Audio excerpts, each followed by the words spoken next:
तो एक और सवाल है मेरे पास। ये दूसरा सवाल जो कह रहा है, सवाल में है, आप लोगों को भी दिख रहा होगा ऊपर स्क्रीन पर।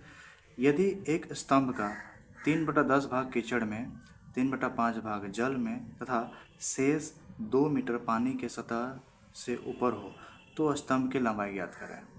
सवाल, मान लीजिए कि एक स्तंभ है, खंभा है, ठीक है, ये खंभा है।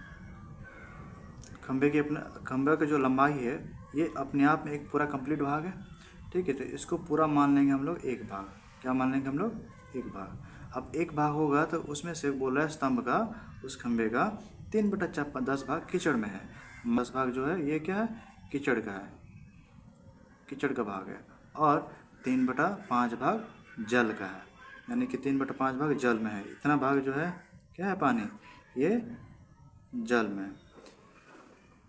यानी कि यहाँ पर हम कहें 3/10 भाग कीचड़ में, 3/5 भाग जल में, यानी कि शेष भाग बोल रहा है 2 मीटर पानी के ऊपर है ना। तो हमसे पूछ रहा है कि स्तंभ के पूरे स्तंभ की लंबाई हमें बताना है कि पूरा स्तंभ क्या होगा। तो हम लोग अच्छे से देख पा रहे हैं कि पूरे इस हिस्से को हम लोग एक भाग मान लिए, जिसमें से 3/10 भाग कीचड़ में, 3/5 भाग जल में है। तो शेष भाग क्या होगा? वो पानी के ऊपर होगा, ये बात क्लियर है ना। और हमें शेष भाग जो ऊपर बचा हुआ है वो हमें मीटर के रूप में दिया हुआ है, वो फ्रैक्शन यानी भिन्न के रूप में नहीं दिया है, ठीक है। तो क्या करेंगे हम लोग? पहले इस बात को ज्ञात करेंगे कि ये कितना है, ठीक है। यानी कि पूरे खंभे की लंबाई, ठीक है,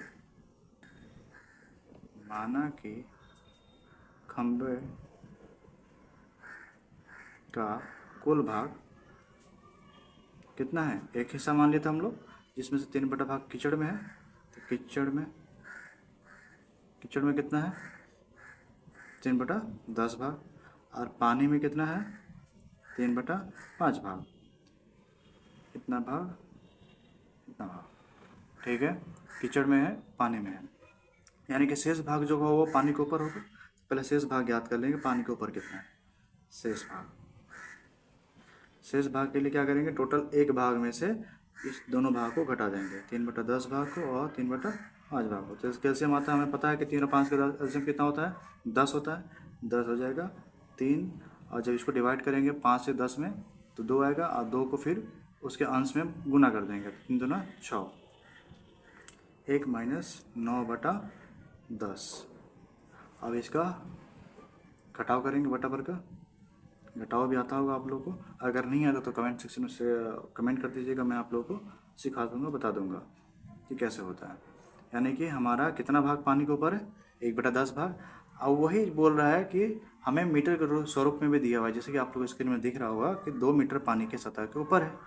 यानी कि हम लोग कह सकते हैं इस बात को कि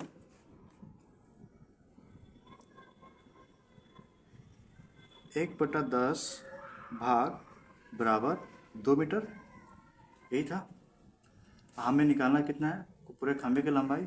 तो हम लोग एक भाग निकालेंगे, तो एक भाग है तो पूरे 1/10 में दोनों तरफ से 10 से गुना कर देंगे। तो क्या होगा? यहाँ 10 से 10 कट जाएगा, तो कितना निकला? एक भाग। और एक भाग बराबर कितना हो गया? 20 मीटर। यानी कि हम लोग जो पूरे खंभे की जो लंबाई माने थे एक भाग, तो एक भाग बराबर कितने आया? 20 मीटर आया। तो सवाल का हल इस तरह से है। मैं उम्मीद करता हूँ कि आप लोग को ये सवाल समझ में आया होगा। अगर समझ में आ गया है तो लाइक करके मुझे बताएं कि आपको कैसा लगा इस सवाल का हल। मैं इसी तरह का और भी सवाल लाऊंगा और आप लोगों को बताने का प्रयास करूंगा। धन्यवाद, बाय।